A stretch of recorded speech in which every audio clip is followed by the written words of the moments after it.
Greetings, ladies and gentlemen.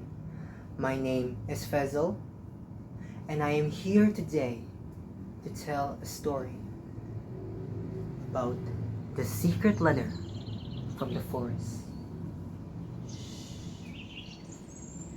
Once upon a time, in a village surrounded by emerald hills, lives a girl named Maya. Maya is a very curious little girl.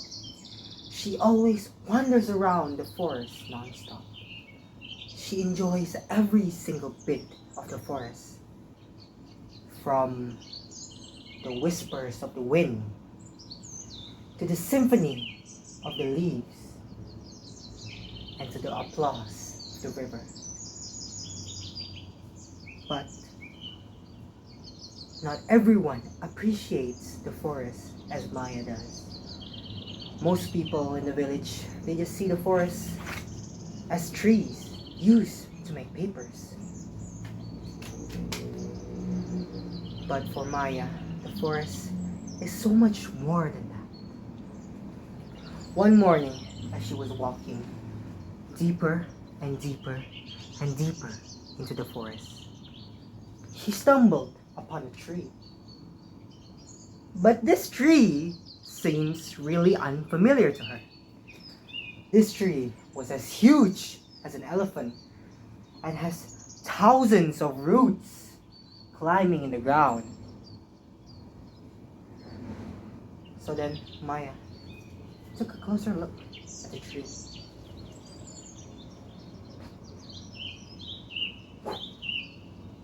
She saw the tree glowing. A word has crafted into the bark of the tree. But what is it? It's in an ancient language that she cannot read. The word is glowing and glowing and glowing. Maya, just like everyone else, filled with curiosity, touched the bark of the tree. And something happened.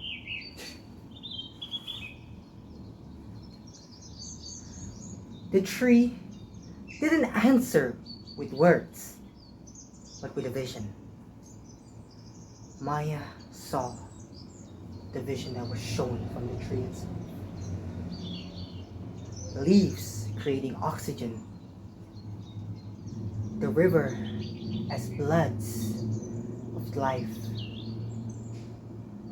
Roots are underground, making the soil firm, helping the village from drowning.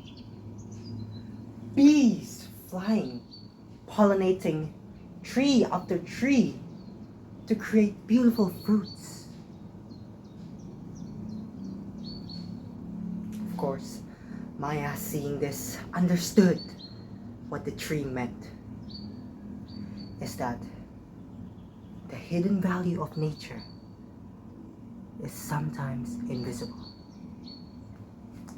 Of course, Maya went back home. As she was walking back home, she thought and thought about what just happened.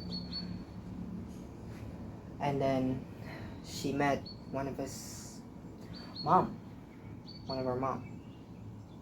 Her mom asked her, "Where have you been, Maya?"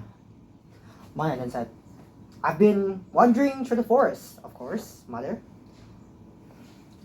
"Well, you shouldn't be going to that forest every day. It's dangerous." I said, "Alright, Mom. But do you know why I love the forest so much?" "No, Maya. The forest is just about trees. It's for us to get resources. You know, they're gonna cut down the forest over there to create more land for factories." Maya, hearing this, was saddened to the core. As more trees in the forest was getting destroyed and destroyed and destroyed, she began to worry. Day after day after day after day after day, she began to desperately worry about the future of the forest itself. Until one day, the bees started disappearing. Flood started happening. Extreme weather started happening across the village. From hot to cold to floods. She was confused. But then she remembered the vision that the tree gave her. Now everyone in the village was panicking. What's happening to our forest? I don't know, sir. I don't know. What's happening? What's happening? Although only Maya knew the truth. And with fought determination, she stood up. She then took a single leaf.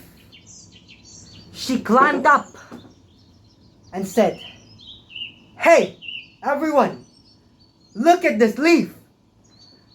This leaf is not just green. This leaf is what gives us oxygen. The forest is what brings us life.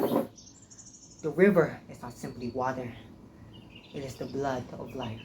The bees are responsible for everything."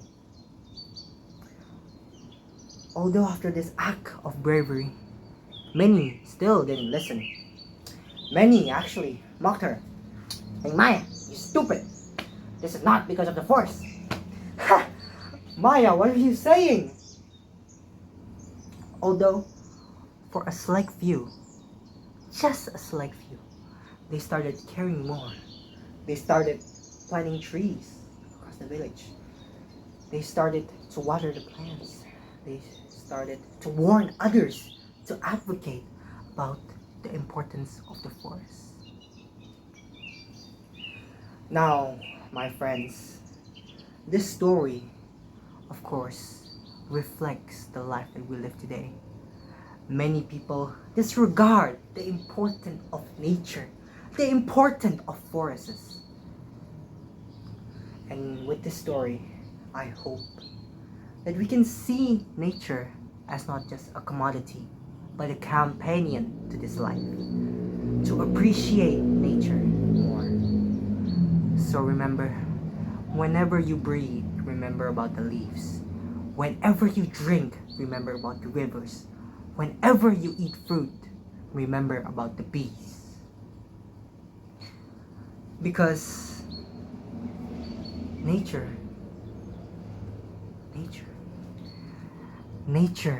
is not a support system of life.